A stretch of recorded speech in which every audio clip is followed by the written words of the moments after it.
नमस्कार। आप सुन रहे हैं द बॉलीवुड रेडियो और मैं हूं आपके साथ आकाश।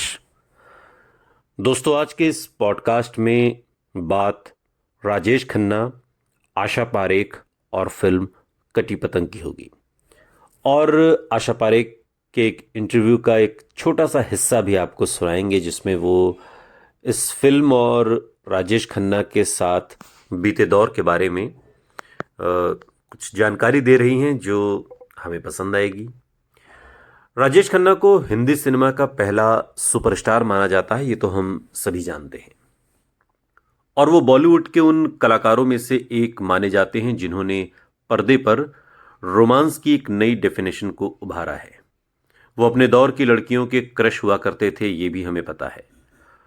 और काका की फीमेल फैन फॉलोइंग भी काफ़ी तगड़ी थी, इतनी कि अगर यूं कहें कि उस दौर में लड़कियां पागल थीं तो शायद ये कहना गलत नहीं होगा, कोई अतिशयोक्ति नहीं होगी। लेकिन वो एक हीरोइन से बुरी तरीके से डरते थे। जी, आशा पारेख। आशा पारेख वो एक्ट्रेस हैं जिनसे राजेश खन्ना डरते थे। और इसकी कई वजह हो सकती हैं। एक तो आशा पारेख काका की सीनियर थी, वो हिंदी फिल्म इंडस्ट्री में पहले आई थी और जब राजेश खन्ना का करियर एक तरीके से शुरू होता है उससे पहले ही आशा पारेख हिंदी फिल्मों की एक स्थापित एक्ट्रेस बन चुकी थी। उनकी कई फिल्में आ चुकी थीं और कई जिनमें हिट भी कही जा सकती हैं। एक इंटरव्यू में आशा पारेख ने खुलासा किया कि राजेश खन्ना के साथ उनका जो सफ़र था वो कैसा था। दरअसल हम बात कर रहे हैं आशा पारेख की, तो आशा पारेख और राजेश खन्ना की फिल्मों की भी बात होगी। राजेश खन्ना ने आशा पारेख के साथ कटी पतंग और आन मिलो सजना जैसी फिल्मों में काम किया। दोनों की केमिस्ट्री लोगों को पसंद आई। राजेश खन्ना की बात करें तो उन्होंने साल 1966 में आखिरी खत एक फिल्म आई थी और इस फिल्म के जरिए हिंदी फिल्म इंडस्ट्री में कदम रखा। उससे पहले वो थिएटर करते थे। आशा पारेख ने बतौर चाइल्ड आर्टिस्ट के तौर पर काफ़ी साल पहले ही फिल्म इंडस्ट्री में अपनी जगह बना ली थी और 13 साल की उम्र में उन्होंने अपनी पहली फिल्म की थी। दोनों को साथ में पहली बार फिल्म बहारों के सपने में देखा गया और तब आशा पारेख को राजेश खन्ना का जो बर्ताव था, एटीट्यूड था, या राजेश खन्ना के लिहाज से कहें तो उनकी मासूमियत थी, वो बहुत अजीब लगा। आशा पारेख ने एक इंटरव्यू में बताया कि काका नेचर से तो बहुत इंट्रोवर्ट थे, लेकिन जब मैं उनके सामने आई थी तो वो कुछ ज़्यादा ही डरे और सहमे हुए नजर आते थे। उन्हें देखकर मुझे काफ़ी अजीब सा महसूस होता था और एक बार तो उन्होंने अपने सामने मुझे देखा और मुझे देखते ही फिर दूसरी तरफ मुंह फेर लिया। आशा पारेख बताती हैं कि राजेश खन्ना की ये हरकत उन्हें तब तो बहुत अजीब लगी थी और उन्हें बहुत बुरा भी लगा। लेकिन बाद में राजेश खन्ना ने आशा पारेख को फ़ोन करके कहा कि मैं आपसे बहुत ही घबराता हूं और यही वजह है कि जब आप मेरे सामने आती हैं तो फिर मैं अपना चेहरा दूसरी तरफ घुमा लेता हूं, या उस रोज़ भी मैंने किया। मुझे आपसे डर लगता है और इसी वजह से ऐसा होता है। और तब आशा पारेख ने उनसे कहा था कि काका जी, मुझे आपको डराना नहीं है, डराने की और मुझसे आपको डरने की कोई ज़रूरत नहीं है। और फिर इसके बाद धीरे धीरे दोनों नॉर्मल हुए और साथ में फिल्में की और वो फिल्में सुपर डुपर हिट भी रहीं। लेकिन सबसे ज़्यादा अगर किसी फिल्म की चर्चा होती है जो राजेश खन्ना और आशा पारेख की साथ में थी तो वो है कटी पतंग। कटी पतंग जिसमें आशा पारेख का एक ऐसा किरदार है जो विधवा के रोल में, और पूरी फिल्म अगर आपने कटी पतंग देखी हो तो पूरी फिल्म एक ऐसे किरदार के इर्द गिर्द घूमती है जिसमें वो हीरोइन सफ़ेद साड़ी पहनती है, वो विधवा के गेटअप में है और पूरी फिल्म उसी पर आधारित है। उस दौर में कहा गया कि इस फिल्म में एक विधवा के किरदार के लिए कोई हीरोइन तैयार नहीं हुई कि इस फिल्म को क्यों करें जिसमें कोई ग्लैमर नहीं, कोई चमक नहीं, कोई ख़ास मेकअप भी नहीं और बड़ी ही नीरसता वाला कैरेक्टर, एक विधवा का कैरेक्टर जिसे पूरी फिल्म में सफ़ेद साड़ी में रहना है, तो हीरोइन तैयार नहीं हो रही थी उस दौर की। कई लोगों को ये ऑफर गया, लेकिन आशा पारेख ने इस फिल्म को किया। तो राजेश खन्ना, आशा पारेख स्टारर फिल्म कटी पतंग, जो साल 1971 29 जनवरी को रिलीज हुई और 50 साल से अधिक इस फिल्म को हो गया है, लेकिन आज भी इसके गाने आपको सम्मोहित कर लेंगे।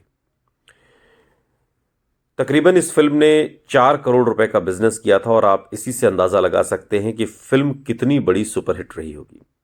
फिल्म में प्रेम चोपड़ा, बिंदु जैसे मंझे हुए कलाकार भी थे। इस फिल्म की रिलीज के भले आज 50 साल से अधिक का समय हो गया है, तकरीबन 53 साल इसमें हो गए हैं, लेकिन फिल्म के हीरो राजेश खन्ना की अदा और आशा पारेख की बेबसी आज भी उतनी ही ताजगी के साथ मौजूद है इस फिल्म के जरिए।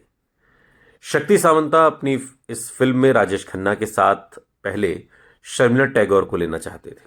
शर्मिला टैगोर राजेश खन्ना के साथ पहले भी कई फिल्में कर चुकी थी और वो सभी फिल्में ब्लॉकबस्टर थीं, लेकिन फिल्म की कहानी में एक्ट्रेस को निभाने का जो रिस्क है वो शर्मिला लेना नहीं चाहती थी, क्योंकि जो किरदार था वो एक विधवा का था। और ऐसे में जब आशा पारेख को शक्ति सामंता ने लीड रोल प्ले करने का ऑफर दिया, तो बिना हिचके आशा पारेख ने यह रिस्क ले लिया। उन्होंने कहा कि मैं इस कैरेक्टर को करूंगी। और उस दौर में राजेश खन्ना के साथ कोई भी फिल्म करने को तैयार था और उनके नाम से ही फिल्में धड़ाधड़ हिट हो रही थी। तो ऐसे में ये फैसला आशा पारेख का समझदारी भरा फैसला कहा जा सकता है कि बहुत ही समझदारी का फैसला उन्होंने किया। और फिल्म जब रिलीज हुई तो आशा पारेख को विधवा की चुनौतीपूर्ण भूमिका निभाने के लिए उस साल की बेस्ट एक्ट्रेस का फिल्म फेयर अवार्ड मिला।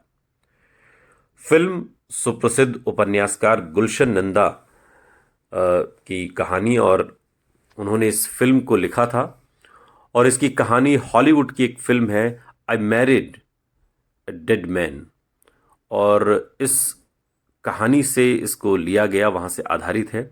और फिल्म से जुड़ा एक दिलचस्प किस्सा है कि कटी पतंग की कहानी चूंकि एक ऐसी लड़की की है जो नाजुक परिस्थितियों से घिरी है। फिल्म के बनने से पहले गुलशन नंदा की लिखी कटी पतंग, ये जो उपन्यास है, ये बाजार में आ गया और उस समय का सबसे ज्यादा बिकने वाला उपन्यास भी साबित हुआ। फिल्म बाद में आई।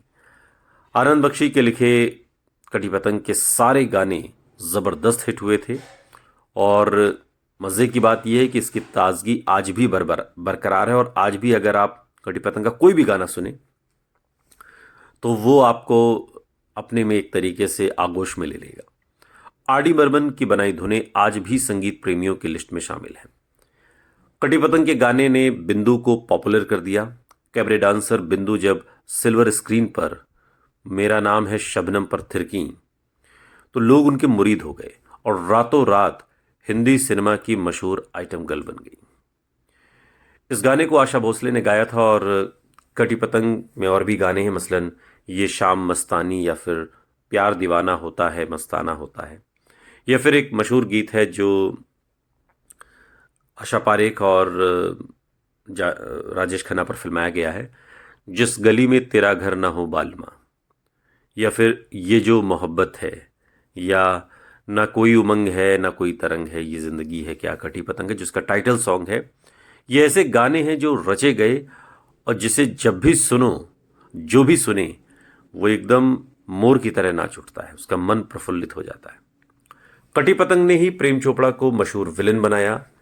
राजेश खन्ना की दीवानगी की खैर बात ही क्या, लेकिन कटी पतंग उनकी लगातार 15 से 17 सुपर डुपर हिट फिल्मों का हिस्सा बन गई। और कहानी बड़ी दिलचस्प है और कहानी इतनी दिलचस्प है कि इसका जो उपन्यास गुलशन नंदा ने लिखा वो इतना मशहूर हो गया कि बिल्कुल एकदम जो साहित्य प्रेमी थे उन्होंने उसे हाथों हाथ लिया।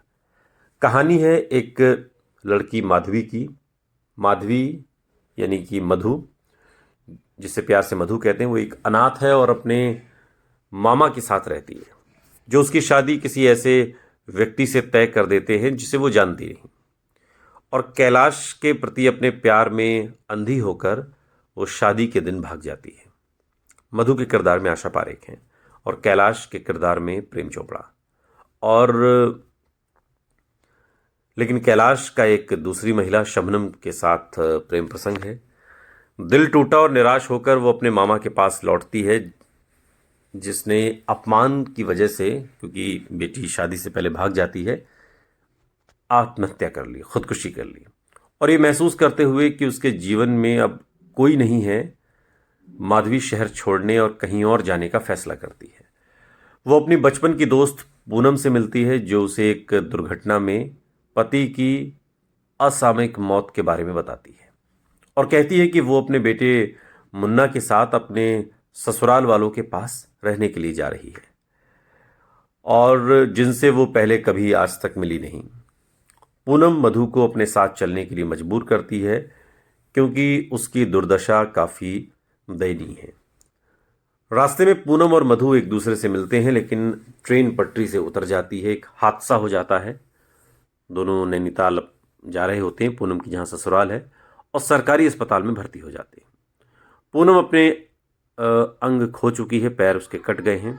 वो जानती है कि उसका अंत अब निकट है, काफ़ी सीरियस है। इसलिए वो मधु से वादा करती है कि वो पूनम की पहचान को अपना ले, मुन्ना को पाले और पूनम के ससुराल में अपनी जाकर वहां पर बता दे कि वही पूनम है। मधु के पास मरती हुई मां की इच्छा को पूरा करवाने के अलावा कोई विकल्प नहीं था। रास्ते में भारी बारिश में कैब ड्राइवर उसे लूटने का प्रयास करता है, लेकिन कमल, एक वन रेंजर, उसे बचा लेता है। कमल, जिसके किरदार में राजेश खन्ना है, और अगले दिन आसमान साफ होने तक उसे आश्रय देता है। उसे पता चलता है कि कमल वही आदमी है जिसके साथ उसकी शादी तय हुई थी। जो फिल्म जहां शुरुआत होती है, जो पहला सीन है जहां आशा पारेख की शादी तय है और बारात आने को है, लेकिन वो भाग जाती है। मधु शर्म के मारे कमल का घर छोड़ देती है और पूनम के ससुराल पहुंच जाती है।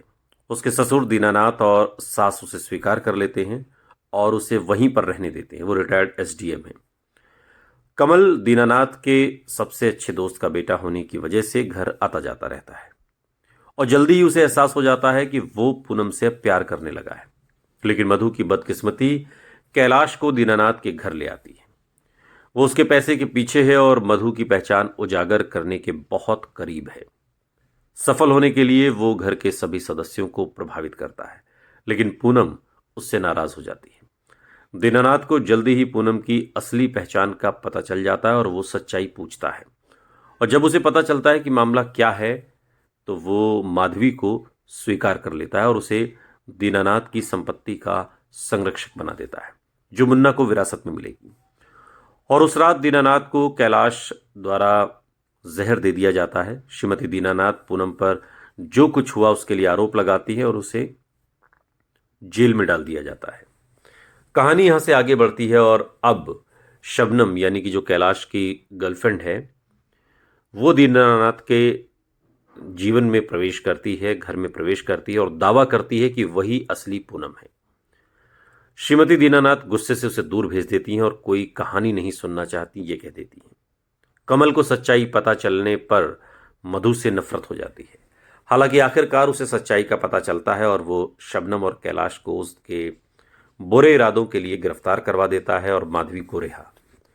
जब कमल मधु की तलाश करता है तो उसे पता चलता है कि वो बिना किसी सूचना के चली गई है, लेकिन कमल के लिए एक खत छोड़ गई जिसमें लिखा है कि वो उसकी जिंदगी से जा रही है और इसलिए उसे खोजने की कोशिश नहीं करनी चाहिए।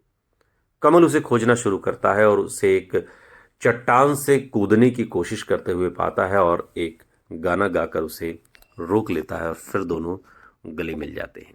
ये फिल्म अपने आप में ब्लॉकबस्टर तो थी ही, लेकिन ये अपने गाने, अपने संगीत, अपनी कहानी के लिए भी जानी गई फिल्म। अगर आपने देखी हो कटी पतंग, तो इस फिल्म में आपको सबसे पसंदीदा गाना कौन सा लगा?